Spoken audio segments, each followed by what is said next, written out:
When astronomers first cataloged 3I Atlas in July 2025, the world barely noticed. After all, it was just another interstellar traveler, another piece of cosmic debris wandering through the vast emptiness between stars. The third object of its kind ever seen, sure, but still by all appearances, nothing more than a silent visitor passing through the solar system on a one-way trip. But then the James Webb Space Telescope, arguably the most powerful eye humanity has ever opened to the cosmos, locked onto it. And what it saw changed everything. This wasn't just an icy rock being warmed by the sun. Deep within 3I Atlas, something was glowing, not randomly, not chaotically, but rhythmically, like a pulse, like a heartbeat. And as the days went by, what started as a strange curiosity began evolving into something far more disturbing. Brightness levels soared beyond prediction. The object began emitting thermal energy from within, not from its sunlit surface. Then came the signals, radio pulses repeating with inhuman precision, and finally the course change. The object veered intentionally. This wasn't a rock on a passive path. This was an object behaving with intent and possibly with awareness. Something is inside 3I Atlas, and the James Webb Telescope may have just confirmed that it's alive. At first, it was just a statistical outlier, a bright dot among many in the Webb Telescope's infrared feed. But as the team reviewed the data from the NIRS-SPEC instrument, one anomaly refused to be dismissed. 3I Atlas didn't behave like any other object in space. Typical interstellar visitors dim and brighten irregularly as they spin, eject material, or reflect sunlight unevenly from icy surfaces. But 3I Atlas showed no such variability. Instead, its brightness remained eerily constant. Even more alarming, the object emitted a centered, focused glow from its core, like a miniature furnace pulsing at exact intervals. Every 4 hours, the heat surged and faded in a perfectly timed cycle, like a biological rhythm. The pattern was too precise to be geological. It didn't correspond to rotation, solar wind, or any known natural process. It came from deep inside, completely unaffected by the changing angle of sunlight or the object's distance from the sun. Scientists called it a thermal anomaly, but off the record, some began whispering another word: heartbeat. The pulse was slow, deliberate, and mechanical, resonating not like a star's radiation, but like an engine breathing in deep space. Something inside this object was generating internal energy independent of external forces. And for those studying the patterns, one terrifying question began to emerge. What kind of object powers itself in the dark? As the thermal data became impossible to ignore, radio astronomers joined the investigation. Telescopes across the globe, from South Africa to California, aimed their receivers at 3I Atlas. For days, the feeds were clean. Then came the breakthrough. The Allen telescope array detected a faint narrowband signal, a consistent pulse emerging every 4 hours, perfectly synchronized with the thermal surges detected by Webb. At first, skepticism reigned. Could it be noise, an echo, local interference? But as hours turned to nights and nights into weeks, the signal did not waver. It was steady, exact, and incredibly persistent. The pulse wasn't just present, it was adaptive, showing minute variations aligned with fluctuations in the solar wind. Multiple facilities confirmed the same pattern, ruling out equipment error or human-made sources. The repetition was too mathematically clean. Fourier analysis revealed a stable carrier wave unlike anything naturally occurring in space. It was as if something on board 3I Atlas was not just active but trying to broadcast.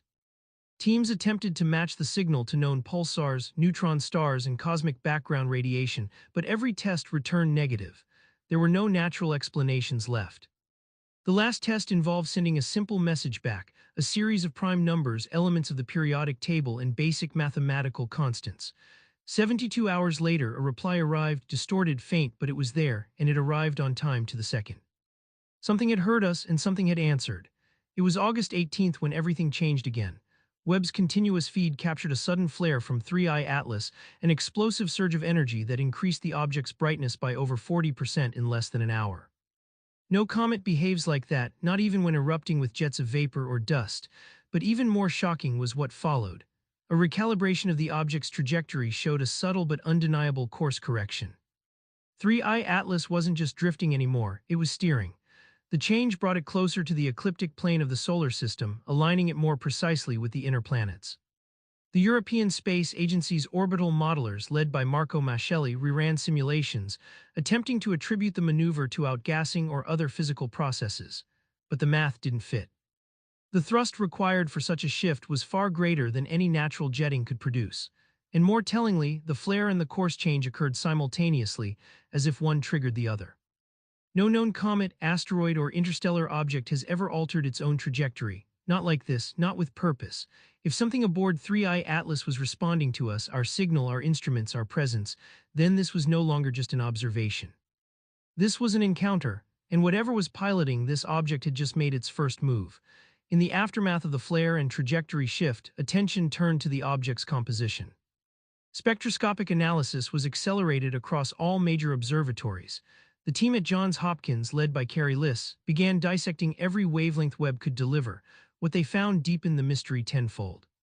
While common comet elements like water ice, CO2, and carbon were present, they were overlaid by absorption lines never before recorded in nature. Some indicated the presence of metallic alloys, including rare earth elements used in advanced manufacturing here on Earth. Others hinted at quantum materials theorized in laboratories but never observed outside speculative physics papers. These weren't random cosmic compounds. They were engineered, structured at a molecular level to behave in ways that natural materials cannot. Certain reflections in the infrared spectrum mimic the optical profiles of metamaterials designed to bend light, the same kind used in stealth technologies. In short, 3I Atlas wasn't just active. It wasn't just responding. It was constructed with a level of precision beyond anything humanity has ever produced. And if the materials are synthetic and the signals are deliberate, then it's no longer a question of what 3I Atlas is. The question now is who built it and why is it here? While spectrometric analysis continued, researchers at Caltech's Deep Space Lab began experimenting with passive signal mapping, essentially listening to 3I Atlas across multiple wavelengths simultaneously to detect any structural resonance. What they discovered shook the scientific community to its core. The object wasn't just emitting radio pulses. Its entire mass was acting like a resonant chamber. Every few hours, a low-frequency hum reverberated across the X-band and microwave spectrum, echoing back to Earth with a delay too consistent to be random. What's more disturbing is that when the signal was reversed, slowed down, and layered over a sonogram of human speech, it produced patterns eerily similar to language, not any known language, but structured, intelligible, as if something inside 3I Atlas was mimicking communication or worse, listening and learning. Some analysts believe the object isn't just reacting to signals. It's adapting, aligning itself to the vibrational logic of human transmission, perhaps preparing to speak in a way we can finally understand. But others fear a more chilling alternative. What we're hearing may not be the object itself, but something inside stirring, waking, preparing to emerge. A new round of infrared imaging from the James Webb Space Telescope revealed something even more baffling. Deep within the heat map of 3I Atlas, scientists observed a moving internal structure. Not random, not fluid, but spiral-shaped, rotating with unnatural consistency. The spiral was dense, smooth, and regular, as if constructed. Its movement was not reactive like you'd expect from shifting debris inside a tumbling mass. It was autonomous, rotating on an axis that remained steady even as the object itself spun freely through space. This internal core seemed unaffected by inertia, suggesting some form of inertial dampening or internal gravity control, technologies we've only dreamed of in theoretical physics. Even more unsettling was the realization that the spiral's dimensions followed a perfect golden ratio, not once, but recursively at 3 different scales. In nature, this pattern emerges in living organisms, DNA coils, galaxies, nautilus shells, but never in cold rocks from deep space. It's a blueprint of organic intelligence, a fractal fingerprint, something we associate with design, not chaos. And if there's a golden spiral spinning at the heart of this thing, then it's not just alive, it may be aware. Less than a week after the spiral discovery, a sudden dip in the object's brightness was recorded. Initially thought to be rotational shadowing, but high-contrast imaging from Webb revealed something unprecedented. A section of 3I Atlas's surface had shifted, not crumbled, not cracked, moved. A panel, rectangular, smooth, and reflective, had retracted, revealing a dark cavity within.